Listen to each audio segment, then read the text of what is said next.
Well, hello, this is Adam, and welcome to Rare Classic Cars. Here we are again on the weekend on a nice Sunday evening night in the tranquil setting, and thought I'd talk about a topic that is a bit near and dear to my heart. So some people ask, well, what are my favorite classic vehicles? And is it GM, a GM guy, a Ford guy, or a Mopar guy, or an AMC guy? And, to be honest, I like parts of every one of those. My perfect blend would be a number of elements from each. So I'll talk a little bit about what that might be, but for this video, I'm going to talk specifically about items to look out for on classic Ford vehicles. And by classic here, I mean kind of the mid-60s to the late 70s-ish, full-size cars in particular, although some of this might pertain to other mid-size cars, but I'm most familiar with the full-size cars, and if you are a watcher of my channel, you'll understand why, because I own a lot of them. And I've probably owned over the years, I would guess somewhere around 20 Fords between 1965 and 1978. So quite a few. Ford, Mercury, Lincoln, all of them. So this is just, personal experience, and I wanted to provide some flavor of what to look out for if you're buying one of these. So without further ado, here goes. Number one thing is check the carburetor and see what carburetor it has. And if you have a Motorcraft 4300 or Autolite 4300, which was used from 1967 until 1978, that is something to look out for. That carburetor, when it came out in 1967, was, I believe, around 450 cubic feet per minute for a 4-barrel. While at the same time, Quadrajets for GM were 750 cubic feet per minute. So it was a very, very small 4-barrel carburetor designed for emissions. And after 1 year, they upped it to 600 CFM. So in 1968 versus 1967, it was increased in terms of its size, so it could flow a lot more air. But that's not the only issue with it. And the 1967 version in particular is kind of wonky. It has this big half-inch about diameter idle air screw in the back. But the other issue is that they tended to flood out very frequently.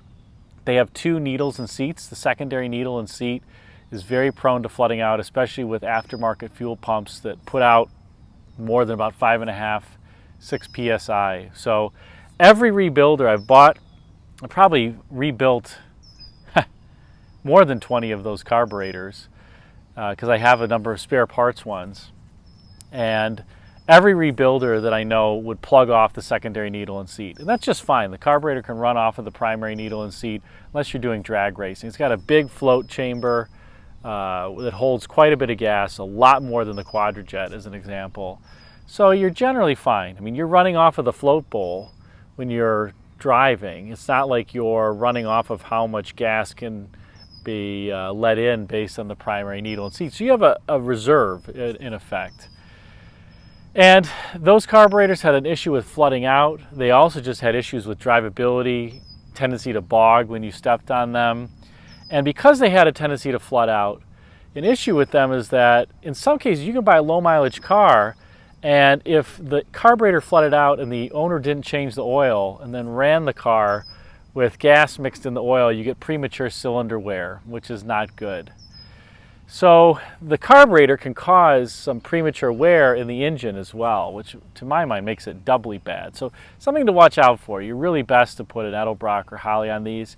I'm stubborn. I still run those Motorcraft 4300s in most of my cars because, I don't know, I can kind of get them running pretty well. I have to upsize the jets typically by about 2 to 4 thousandths, and I do a couple other modifications to them, and then they run pretty decently. But I will say that even after my modifications, I have a couple cars that when I bought them came with Edelbrocks and Holleys, and I've left those carburetors on the cars because they run better. So that's item number one, is that Motorcraft or Autolite 4300 and the issues that it caused. The second is vacuum lines. Ford loved vacuum operated accessories during this time. Everything from power door locks to automatic climate control to headlamps, actuators. And so you want to check, if you're buying one of these classic Fords, do the headlamp actuators work? When I shut the key off, do the headlamp doors stay closed? Or do they start to pop open? And if they start to pop open, chances are you either have a vacuum leak, which would be the least of your issues, or the headlight actuators, now that they're 50 plus years old, in a lot of cases, are getting bad. And that's a problem. The diaphragms start corroding on the inside. Often moisture gets into the system from the inside and corrodes it from the inside out. And there really are no rebuilders of those headlamp actuators. So you're kind of in trouble if your headlights pop open pretty quickly after you shut the key off. They should stay closed minimally for a couple days, and if they don't, you got a problem somewhere. So make sure that the headlight doors stay closed after you turn the key off on these Ford cars, something that's very important. And I would say the worst headlamp actuators are from kind of 1973 through 78 on the full-size Fords, Mercurys, Lincolns. The ones before that are better and tend to last longer. So be wary if you really want that LTD Landau from the late 70s. It's going to have these headlight motors that are really not good. And you have to check, again, to make sure all the vacuum accessories work. And the climate control uses a lot of different vacuum elements to control it. And I would make sure that the climate control works if you have automatic climate control. And in the automatic climate control systems, the blower switches in particular tend to go bad relatively frequently, so they don't operate on low or high. They might only go on max, or they might stay on continuously even when you put it to the off section. It's not a bad repair, but something you should just, again, be aware of and maybe a negotiating point. The blower also is supposed to only come on once the engine coolant temperature reaches like 120, 125 degrees, but it should always come on when you put it all the way to the de-ice setting, the far right of the climate control. So that's how you can check the blower. You can kind of check the system a little bit to see if it's working, but also just make sure all the vacuum-related accessories are working, especially if you want to get a Thunderbird with a what do they call it? Tilt-away wheel. Cool feature, but again, vacuum operated. Vacuum operated parking brake releases on Mercurys and Lincolns and some of the higher end Fords too. So cool stuff, but now that the cars are aging, something to watch out for. I would also say on the 460s and 429s in particular, and I'm not admittedly sure if other Ford engines, classic Ford engines like the FE and the MELs use this. I don't believe so, but post in the comments if I'm wrong. I know for certain because I've replaced them. The 429s and the 460s, this is from a 460, use this phenolic, I called it fiber optic accidentally in one of my videos, but phenolic cam gear. So this is the cam gear that sits behind the timing cover, and it's plastic. You can see the teeth on it are plastic. And this was not just a Ford thing. This was really typical on Buick, Olds, Pontiac V8s of the era. They used this as well. In some cases, you know, Chevrolet V8s, Mopar 440s too, and 400s. This was a pretty popular thing for a lot of engines to use in the day. And I think it was thought that it would be quieter and it would be relatively durable. But now that these cars are getting, you know, up in age, these plastic gears risk breaking. And by the way, they broke back in the day. Particularly Pontiac V8s were known for shedding teeth on these. On Fords, you really have to be careful because they have a tendency to shed the teeth. They drop in the oil pan, clog the oil pan pickup tube. Not good. Then you lose oil pressure. And this one is out of my 73 LTD, the Gold Glamour Metallic LTD that has 47,000 miles on it. And it's interesting, I had the water pump bearing was starting to go, so I had that replaced. If you want to check the water pump bearings, that's another thing on these Fords that tends to go on the 429s and 460s. Just take the fan and shake it up and down, and if you feel a significant amount of slop or play there, or you hear growling, the water pump's bad. So my water pump was starting to have some slop, starting to growl a little bit. I thought, well, I'll just replace it. And as they were replacing the water pump on those, you take the water pump off, and then you risk upsetting the mating of the timing cover to the engine block as well, which is what happened. So when they were in there resealing everything, I said, well, why don't you just replace the cam gear as well, since it's plastic? So my mechanic shop did that, my local mechanic shop. And this is the actual gear from that LTD. Now, on first glance, all of these teeth look really good. The engine was super clean on the inside. I'll put a picture so So you can see that somebody obviously took care and changed the oil frequently on this. But I noticed upon further inspection, if I look really, really closely, there actually is a small hairline crack starting in one of the teeth. So that really worries me. Again, this car has about 47,000 miles. Oil's always been changed. But from now on, whenever I have the water pump replaced in my Fords, I'm going to go the next step and replace the timing gear. I'm probably going to start replacing the timing gears on ones that the water pump doesn't even need to be replaced, because the last thing I want is a tooth shedding off of this, dropping in the oil pan and clogging the oil pickup tube. So I don't know when this would have broken off, and it's only on one tooth as I look around the gear, but one tooth is enough to start, and again, that piece just goes in the oil pan. Not good. And if you have a 73 engine or later, the cam gears, the timing's retarded by 6 degrees, so you're best to replace it with a set that fits earlier model years, because then you'll get the advance back and get a little power back. So watch out for that. That's a big one. I think another one is just, I said, the water pump on the 429s and 460s in particular. The original ones seem to last kind of 40, 50,000 miles. Then they go out, they start getting noisy, so you want to watch for that. You can check it by, like I said, by checking the fan and moving the engine fan and seeing if you feel slop.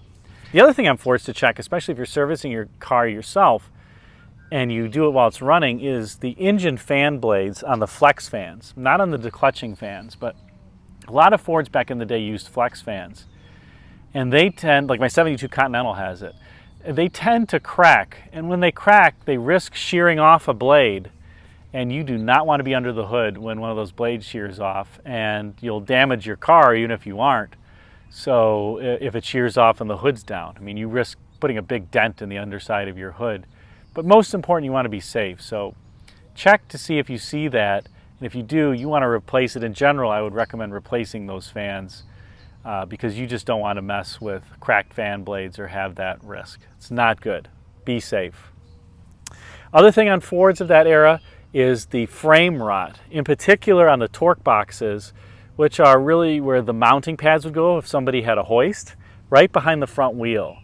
They're notorious for rotting out in that section, right by where the driver and passenger sit, and a little bit forward of that, from there to the front wheels.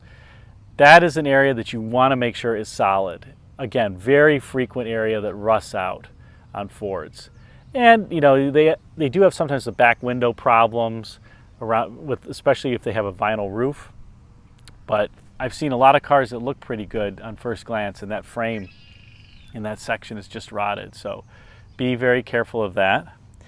And I would say lastly, you know, Fords, I love my Fords, they ride so great. The steering gears just aren't very good in them. And they tend to get more and more slop over time, and the front ends, I think, tend to wear out a bit sooner than the GMs, particularly the idler arms and some of the other front end components like the tie rod ends. You just want to make sure that the front end is tight, it's not loose. Ford delivered these vehicles with caps in all of the grease fittings. That what was supposed to happen was when the customer brought the car in for the first service, they would take out those caps and they'd insert a grease fitting. I can't tell you how many of my classic Fords that I've bought where the dealer never did that. And I even have some where the paperwork says that the car was greased. Well, it clearly was not greased. Nobody ever removed those caps. So my 74 Colony Park is an example. Have those receipts from the dealer. Says that it was replaced. The front end was just absolutely shot when I got the car. Creaking, moaning, loose and everything. The car's only got 45,000 miles. It never had, aside from the ball joints, it never had the grease fittings put in. So the dealer put in the grease fittings in the ball joints, but not in any of the other linkages in the front end. Tie rod ends, you know, you name it. So they were seized or on the verge of seizing, and I had to have them replaced. Now the car drives great, but that's something that unfortunately didn't happen on a lot of those Fords. Even my 67 Park Lane Brougham car, when I bought it, had 16,000 miles. Had all the original caps still in there. Never was greased. Thankfully, I greased it and the car was fine and, you know, no issues. But that's just something else to look out for on the Fords. And I would say the last thing is the window motor torque pins on from the I would say early 70s through the late 70s in particular. The window motors are very reliable and robust on these Fords, but they switched to using plastic torque pins in the window motors. And so what happens is, if you ever have the issue where you push the window up or down and all you hear is the motor spinning, chances are that's your issue. Got to remove the door panel, remove the window motor, take it apart, clean out the broken plastic bits, put in the new torque pins, press fit that window gear back onto the motor, and then replace the motor in the door. It's not a horrible repair, but it is something that's going to cost you money if you can't do it yourself, and you really want to make sure you have somebody who has specialized tools to remove door panels, because those door cards and the clips on them are relatively fragile now, and you don't want to break them because you can't easily replace a door panel. It's not something that you want to be doing. So don't use anything other than the correct tools for that procedure. So those are my lists of things to watch out for if you're buying a classic Ford vehicle, again, from mid-60s to late 70s time frame. Hope that's helpful for you. Let me know if this is something that's a helpful discussion. I can talk about specific vehicles, GM, Mopar, AMC, etc., but thought I'd start with Ford. And I am a Ford lover. I own a ton of Fords if you watch this channel. But they all have their issues. So do GM, so do Mopar, so do AMCs, heck, so do Toyotas and Hondas. People say that, you know, oh, Toyotas are so reliable, I never have any issues. That's a load of crap. I've owned Japanese vehicles, and during the 80s era, they were more reliable than domestic cars. But today, I don't really know if they're any better than anyone else. Maybe marginally. So we'll talk about that in another video. In any case, hope you enjoyed this little discussion on challenges and issues associated with classic Ford vehicles. Thanks again for watching. Until next time, take care. One other very important thing I forgot to mention about these classic Fords is that you want to make sure that when you're operating them, you don't leave them in park with the engine running. Ford had trouble for a number of years with the park pawl not holding the vehicle in park and the transmission slipping into reverse. So you definitely don't want that to happen. Best way to prevent it is to just turn the key off and don't leave the car running in park. Because even if you apply the parking brake, a lot of these Fords have an auto parking brake release that activates when you put the car in reverse or drive. So once again, best thing, just turn the car off if it's sitting and running versus letting it idle unattended in park. Thanks for watching this video on issues with classic Fords. Hope you enjoyed and it gave you a few tips to look out for. If you did, please be sure to like, comment, and subscribe, as that helps the YouTube algorithm serve this up to more viewers like you. And if you really liked it, feel free to hit the super thanks button, which is the heart-shaped icon with the $sign in it in the bottom right of your video browser. And lastly, check out some video thumbnails at bottom left and right for some suggestions for you. Thanks again. Until next time, take care.